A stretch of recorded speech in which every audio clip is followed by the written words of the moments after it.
Terrelle Pryor. What can't the man do? He can pass, run, catch, block, basically everything, but he was born to play receiver. Have you seen what this man has done so far this season? He might be one of the most pure athletes in the entire NFL. The former quarterback has transitioned into one of the most dynamic players in the league. He has the potential to be a breakout receiver and make multiple Pro Bowls over the course of his new revitalized career. He is currently the heart and soul of the Cleveland Browns, and he's just getting started. I'm going to give you 4 reasons why Terrelle Pryor will take the NFL by storm. Number 1. His elite playmaking and athletic ability. Let's start simple. The man is at least 6'4" and has been listed on some of his draft profiles at being 6'5". At his pro day workout for the Oakland Raiders, he listed at 232 pounds and ran a 4.38 40. That's pretty ridiculous numbers considering that size. I'm going to compare him to 3 other receivers. AJ Green was 6'5", 205 and ran a 4.48. Julio Jones is 6'3", 220 and ran a 4.39, and Demaryius Thomas is 6'3", 235 and ran a 4.38. Another thing about Terrelle Pryor is he's dropped about 10 pounds since entering the league when he made his transition to wide receiver, so he's probably a little bit faster and a little more athletic.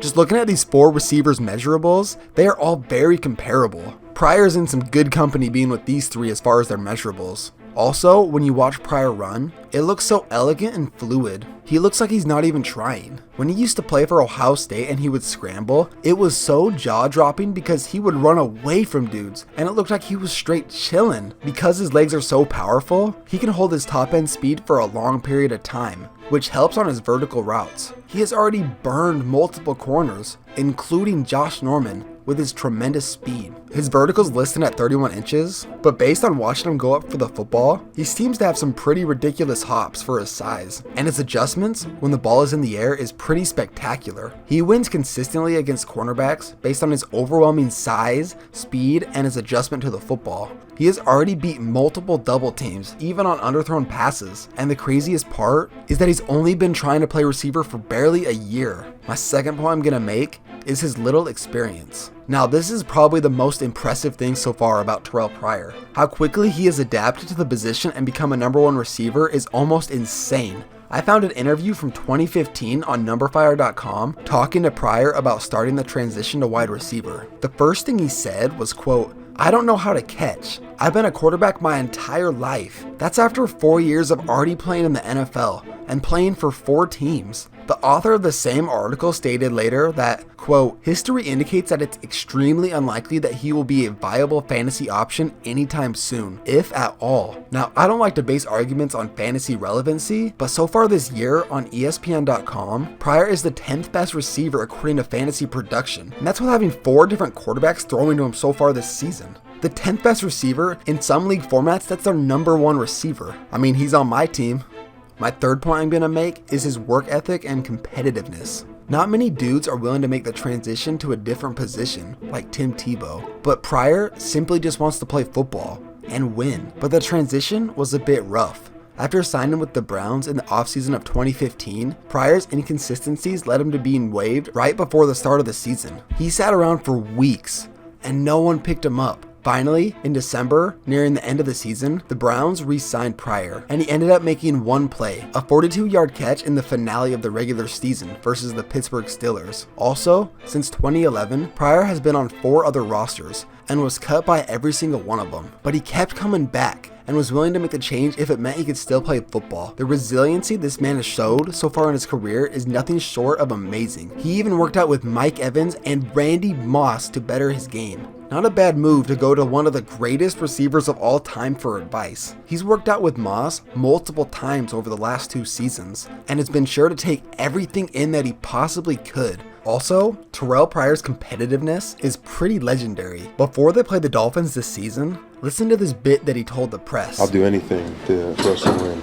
Anything. Cut my finger off, do whatever I gotta do. That's because I want to win."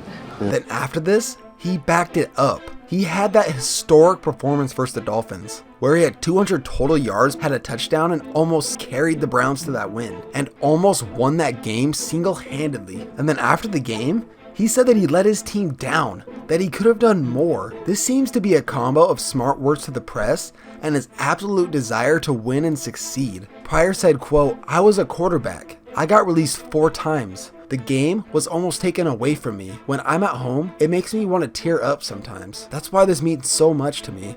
My last point I'm going to make is he's set up for success. Terrelle Pryor and the Cleveland Browns are coached by Hugh Jackson, a head coach whom a lot of players have publicly stated they'd love to play for. Coincidentally, he's the same coach who coached Pryor during his rookie season in Oakland, and he also coached him in Cincinnati for a brief time as his O coordinator. They do have a good relationship dating back to 2011, and Hugh has shown complete confidence in Pryor's abilities. When talking about contract extensions, Pryor said, quote, "If Hugh Jackson's here, I'd love to stay here." Hugh Jackson is an offensive-minded coach. He likes a run-first offense that sets up play-action passing, and Pryor wins battles with cornerbacks typically on vertical routes and deep crossing patterns. He's a solid vertical threat and currently their #1 receiver. And in Hugh Jackson's offense, he fits perfectly to a play-action passing offense. The #1 receiver in a play-action offense usually runs deep vertical routes or deep crossing patterns. And with his speed and size, that is absolutely perfect. Hugh Jackson had this to say about Pryor, quote, "There are a lot of things I know about Terrelle that maybe a lot of people don't. I'm talking about as far as what he's really capable of doing. I would say to all you that he hasn't even scratched the surface of what he is. He's growing each and every day as a football player and as a person. He's getting better and his best football is still ahead of him by far." Now, when a coach says that about you, you know you have a chance to do something special. And so far through this season, Pryor has. And I think Pryor is going to become one of the best receivers in the NFL over the next few seasons.